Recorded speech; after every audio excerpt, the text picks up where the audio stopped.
Como você comete imoralidade? A Bíblia condena a sensualidade, a lascívia, a luxúria, a depravação. Sabem, Deus não condena apenas a ação, mas também os pensamentos e intenções do coração. E estamos sob a sentença de morte por causa disso. Psicólogos declaram que em qualquer batalha entre a imaginação e a vontade... E quantos não travaram essa batalha entre a imaginação e a vontade? Sua imaginação diz: veja quanto poderia se divertir. E sua vontade diz: é melhor não. Mas a vontade invariavelmente perde.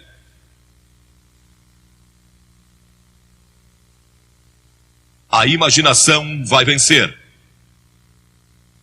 Agora, como pode um jovem ter vitória sobre isso? Porque a Bíblia diz, em 1 Pedro 2,11, que devemos nos abster das paixões carnais que fazem guerra contra a alma. Como você pode se abster com esses impulsos dentro de você, se tem esse tremendo desejo alimentado pela televisão e pelas revistas e onde quer que você olhe? Não creio que possa, como uma pessoa jovem hoje, nesta geração, sem Cristo no coração. É quase impossível. Você pode sobreviver se nasceu de novo. A Bíblia diz que precisamos nascer de novo. Há um ano atrás surgiu um best-seller de John Nesbitt, intitulado Novas Direções Transformando Nossas Vidas. Paulo, em Romanos 12, diz que devemos ser transformados pela renovação da nossa mente. No ano passado fizeram um filme intitulado Os Transformadores. Quem é o verdadeiro transformador? Vou lhe dizer, quem é o verdadeiro transformador é Jesus Cristo, que disse: você precisa nascer de novo se quiser ver o reino de Deus. Você já nasceu de novo? Tem certeza disso? Está seguro? Cristo vive em seu coração para lhe dar poder e força para resistir às tentações desta hora.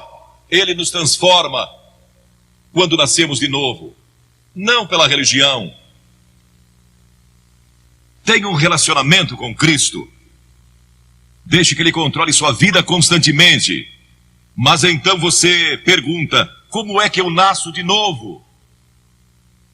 Primeiro, arrependa-se dos seus pecados. Todos somos pecadores. Arrependimento significa mudança em seus pensamentos e seu estilo de vida. Você está disposto a deixar Deus entrar, transformando numa nova pessoa? É algo que só Deus pode fazer. É uma obra sobrenatural. Você não pode fazê-lo. Não pode transformar a si mesmo. Deus tem que fazê-lo. O Espírito Santo tem que fazê-lo. E quando se arrepende e diz a Deus: Senhor, eu quero deixar meus pecados, quero mudar todo o meu estilo de vida. Isso é se arrepender. E segundo, você vem pela fé. Fé significa entrega. Você se entrega a Cristo como seu único Salvador, seu único Senhor. E Ele entra em seu coração pelo Espírito Santo.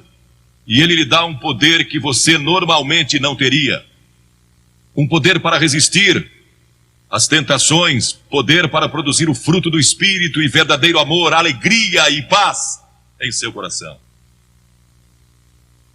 E então você estuda a palavra de Deus, o passo seguinte. Isso se torna a sua fonte de força. O estudo da Bíblia. A fé vem pelo ouvir e o ouvir pela palavra de Deus, a Bíblia diz. E Filipenses 2,5 diz: tende em vós o mesmo sentimento que houve também em Cristo Jesus. E a Escritura diz: de que maneira, no Salmo 119, de que maneira poderá o jovem guardar puro o seu caminho? E então, o próprio salmista dá a resposta: observando segundo a tua palavra. Estude as Escrituras, estude a Bíblia, e isso lhe dará uma força que você nunca teve antes. E terceiro, busque pureza espiritual. E isso significa gastar tempo em oração. Jesus disse no Sermão do Monte: bem-aventurados os limpos de coração, porque eles e só eles verão a Deus.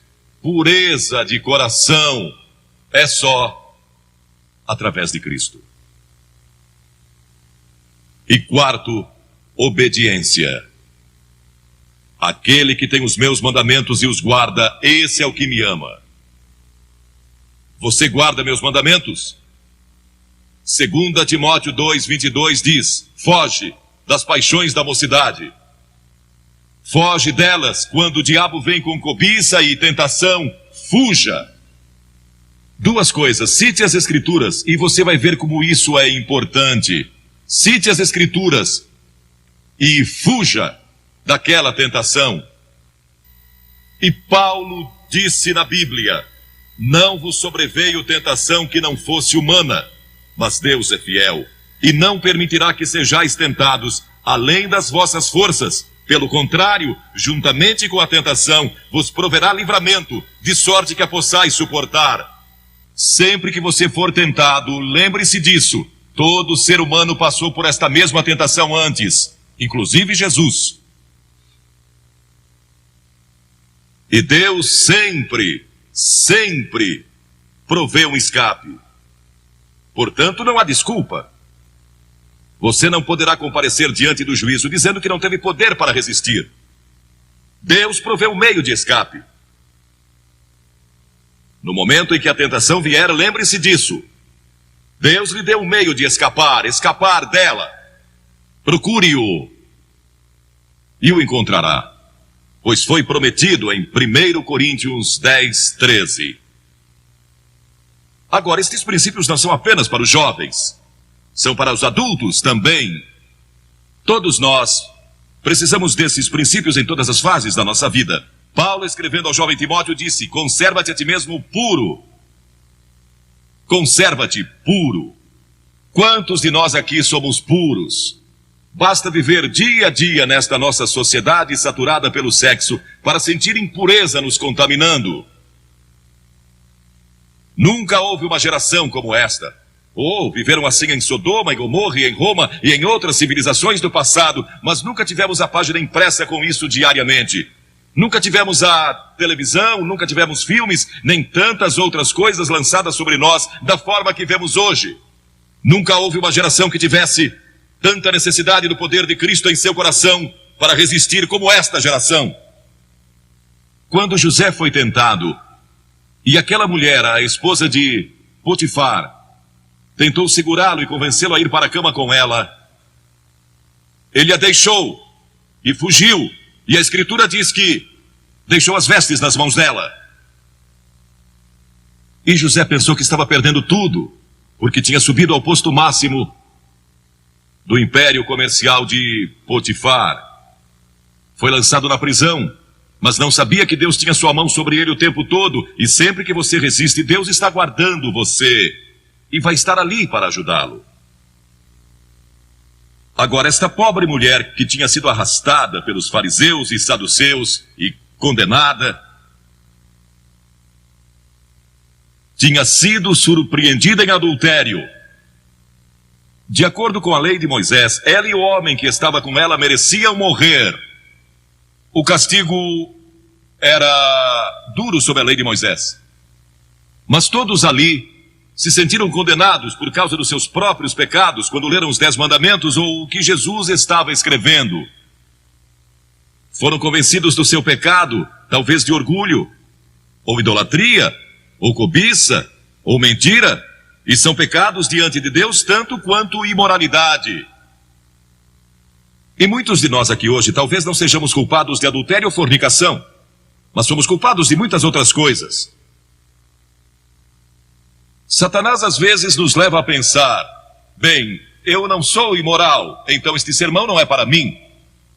Esta mensagem é para todos aqui, porque todos pecamos e estamos destituídos da glória de Deus, e talvez seu problema seja orgulho ou hipocrisia.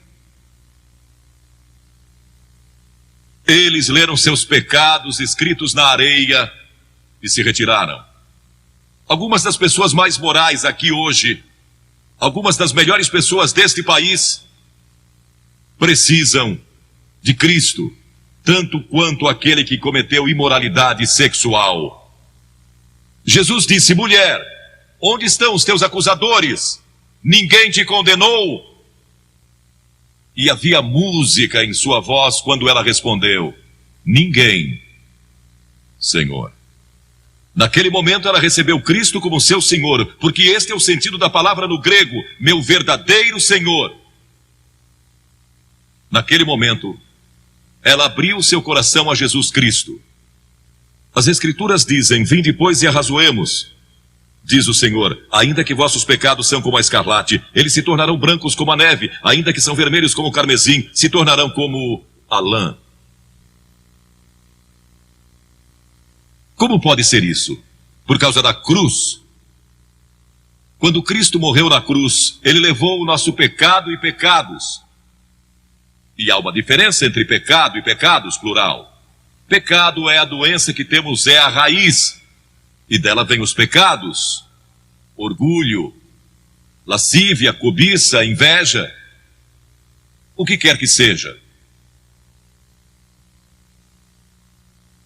Os pecados daquela mulher foram perdoados porque Jesus foi para a cruz. E nossos pecados podem ser perdoados porque ele levou esses pecados sobre a cruz por nós. E Deus o ressuscitou dos mortos, e ele está vivo hoje. E está pronto para entrar em seu coração e transformar sua vida. E então Jesus deu a essa mulher esperança para o futuro. Ele disse: vai e não peques mais. Volte para a sua cidade, volte para os seus amigos, volte para a sua velha vizinhança, volte para todos os lugares por onde você andou e não peques mais, porque eu estarei com você, dando-lhe força e poder para resistir às tentações. A Bíblia diz que o próprio Jesus foi tentado em todas as coisas à nossa semelhança, mas sem pecado. Seu passado pode ser perdoado e você pode ter um poder especial para resistir ao pecado no futuro. Você já recebeu a Cristo em seu coração? Talvez diga: bem, Billy, eu fui batizado e fui confirmado conforme a tradição da minha igreja. Você vive uma vida reta e realmente não é má pessoa. Mas no fundo do seu coração realmente não conhece a Cristo, não tem certeza disso, ou talvez você seja a pior pessoa de sua cidade e está vivendo hoje. Ele perdoará você, se você deixar. Ele morreu por você, verteu seu sangue por você e foi pendurado na cruz. E puseram pregos em suas mãos e uma coroa de espinhos na cabeça. E o sangue jorrou das feridas. E ele clamou: Deus meu, por que me desamparaste? E curvou sua cabeça e disse: está consumado. O caminho da salvação agora está completo. E ele foi recebido de volta no céu, para onde nós iremos um dia. Se eu morrer hoje, sei que vou estar com ele lá. Tenho certeza disso. Não porque eu mereça. Não sou uma boa pessoa nesse sentido. Não sou bom que chega para ir ao céu. Não é porque eu li a Bíblia ou preguei em reuniões como esta. Não vou para o céu por causa disso. Vou para o céu por causa do que Cristo fez, e você pode ir para o céu da mesma forma. E pode receber perdão dos seus pecados. E pode ter poder em sua vida para resistir à tentação quando ela vier. Você diz: que devo fazer? Como eu disse há pouco, disponha-se a dar as costas ao pecado e se arrepender. Segundo, pela fé, receba a Cristo. Essa palavra fé é mais do que você pode conceber. Significa dedicação. Eu me entrego.